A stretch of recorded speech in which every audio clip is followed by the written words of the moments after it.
Hey guys, back again with another MoC guide, this time featuring Lygus, Gepard, and the funny fish ladies. Wait, no, not that one. There we go. As always, feel free to skip to whatever timestamps you need in the description.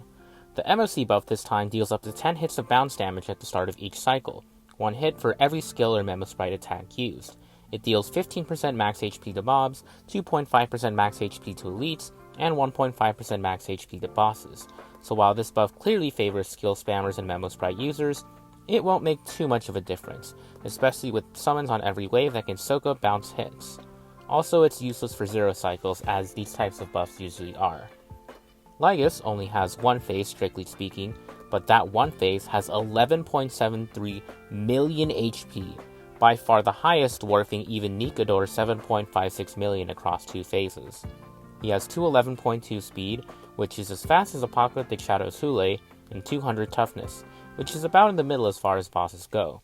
50% CC res makes him hard to disable, but only 20% elemental res means you aren't punished too hard for going off element. Overall, he's a single target check, though having good blast and AoE to deal with his summons is also great. Across the fight, you'll want to trigger lots of spawns and deaths, not just for enemies, but for Memo Sprites as well, in order to stack permanent 50% vuln debuffs on him.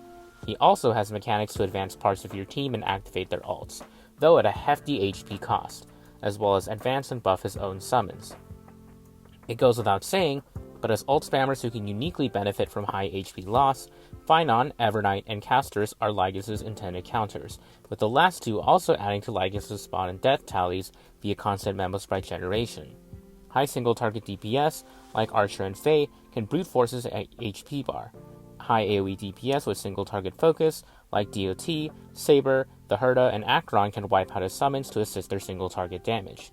And high blast DPS, like Aglaya, Jingliu, and Maide, can do something in between. And well, Anaxa can juggle all 3 scenarios pretty well, so with enough damage he should perform great too. Counter units should also clear comfortably with so many hits to tank across this fight. Though Blade's single target is relatively lacking, Yunli has bounce RNG, and Clara has a mix of single target and blast counters, so I'm not entirely sure how they'll do. As for sustains, there's a lot of HP loss to handle. As such, the pressure is really on to provide adequate sustain, with Hyacinth being the undisputed queen of comfortability, and the upcoming Free Dan Heng looking to be just behind her, provided his shield scalings aren't paper thin. Aventurine, Lingsha, and Luocha all provide fairly solid sustain, with Huohuo more so being useful on the utility end. Gallagher and Fu Xuan, on the other hand, can be a bit suspect, but provided you don't get extremely unlucky RNG, they should keep you alive just fine. Single target sustainers or sustains with low output though, aka our other Astral Express members, not so much. Supports wise, of course, it depends on your team, but generally the tankier they are the better. Having Memo Sprites or Memo Sprite skill synergy is also a plus, and you can't go wrong with Annihilities with attack reduction built in.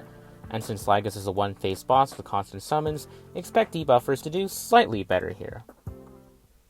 Now, onto Lygus' attacks. He starts the fight in evolution mode, spawning 2 Furie warriors with 250k HP at 42 and 100 AV. They deal 1100 single target damage per attack, with a 40% base chance to inflict reverberation for 2 turns. As a reminder, if units with reverberation are hit, their next action will be delayed by 70% and they will be stunned for 1 turn.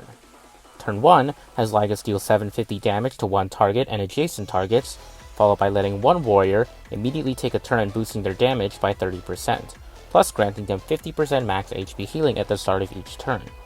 Turn 2 has Lygus deal 10 bounce hits of 175 damage, followed by damaging 1 random character and applying Antinomy to them.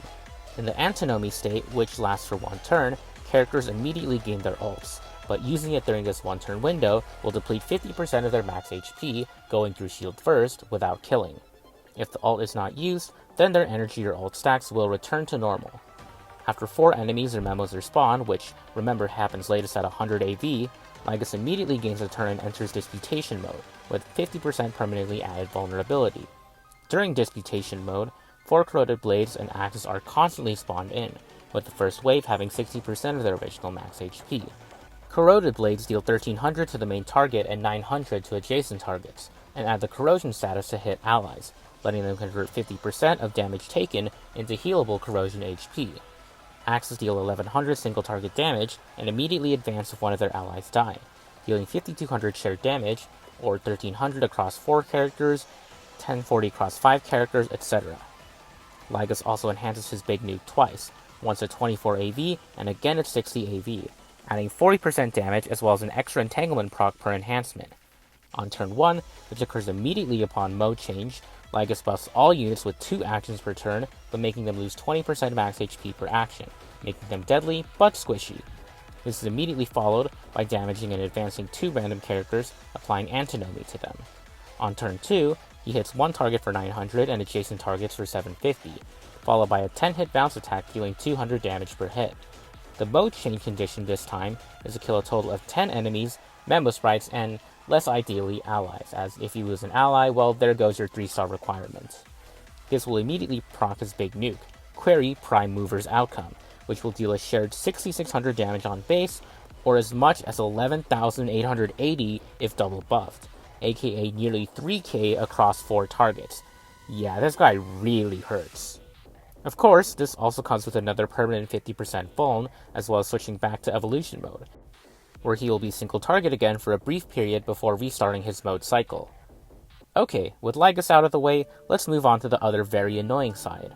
Starting with the Wave 1 elites, Lady of Crashing Waves is our newest addition to the roster, and has the unique mechanic that hitting her with 5 non-follow-up attacks will advance her action by 100%. Turn 1 has her deal a blast attack for 900 to main and 550 to adjacent, followed by an AoE that deals 750 damage and has a 100% base chance to lower your ally's defense and all-type res by 15%. Turn 2 has her summon 2 Servant of Tides, followed by having her and them enter the Revel in Destruction state. In this state, damage dealt from the fishies afflicts a condition where 50% of all damage dealt is converted to DOT across 2 turns, meaning that if not cleansed, your characters will be taking 150% of the original damage, which when paired with the Res and Death Down debuffs, understandably hurts. A lot. Not to mention that the duration of this debuff is refreshed upon taking any kind of fish damage, making it essentially permanent if not cleansed. Luckily, you can cleanse the CC by restoring or maintaining ally HP to full. On their end, 70% of damage they receive is converted into stackable DOT that is also pretty much permanent, decreasing their upfront damage taken, but also translating to lots more damage during the entire 125 AV duration. The amount of attacks needed to action advance the fish is also decreased from 5 to 4, making constantly proccing their delayed damage a bit easier. This state lasts for a total of 125 AV, meaning that you need a minimum of 160 speed to act twice in it, assuming that you're acting right after the fish goes. The Servant Fish also deal AoE damage themselves though, and deal 25k AoE damage upon death, much like their Luofu and Sting counterparts, just without any debuffs unfortunately. Enemies that constantly action advance themselves after repeated attacks is great for normally backloaded archetypes such as HP Drain, DOT, and yes, this includes Boot Hill, and counters. Not to mention that our current Memo Sprite roster both benefits from constant HP loss or can perform many rapid, repeated, non-follow-up attacks. The constant flow of AoE energy per advanced enemy turn, provided you can take the damage, is also fantastic. The Black Tides champion, on the other hand, is someone we've seen before, but let's go through a brief rundown of what they do. Turn 1 has them perform a blast attack for 1300 on main and 1100 on adjacent. Turn 2 has them buff themselves and the character with the most buffs on them to duel. In the duel state, both characters gain 50% speed and ramping 20% damage per hit, are taunted to only hit each other, and receive 50% less damage from non-duel characters. It's kinda like Boot Hill Standoff. Breaking or dealing 30% of the champion's max HP ends the duel, granting the winner a 20% damage buff for 2 turns. Immediately after challenging your strongest character to duel though, the champion hits him for 1500, repeating this with the amping damage buff for 3 more turns, before unleashing a strong AoE for 3300 after damage buffs on your whole team. Honestly though, if you can't break or deal enough damage to this champion to end the duel in time, you kinda had it coming to either way. And finally, Gepard is a pretty simple boss, though he is a bit tougher compared to the last time we saw him. His speed has been raised from 158 to 170, making him much harder to outspeed, and his toughness has been raised from 120 to 140. Still though, at a relatively low 2.35 million HP, he's not exactly tanky by today's standards, especially when compared to the Lady Elite to his side with half that amount but 70% upfront damage reduction. Nevertheless, he hits hard. His first turn is a single target attack for 1700, followed by a barrier that blocks the next attack for all of his allies except for himself. His second turn is a weaker single target attack for 1100, followed by an AoE for 1300. Remember that the lady can also convert this damage taken into DOT, making his total damage output even more threatening than usual. Overall, as long as you prepare adequately for the elites, then Gepard himself is no problem. Prepare to see a lot of zero cycles versus this stage, as it's easier than last MoC for characters that don't disproportionately benefit off of skills, like Finite or Anaxa. And well, in their case, this much HP is still pretty easy to chew through. With that said, thanks for watching. Let me know if I missed anything or how your own MoC endeavors ended up. Have a great day!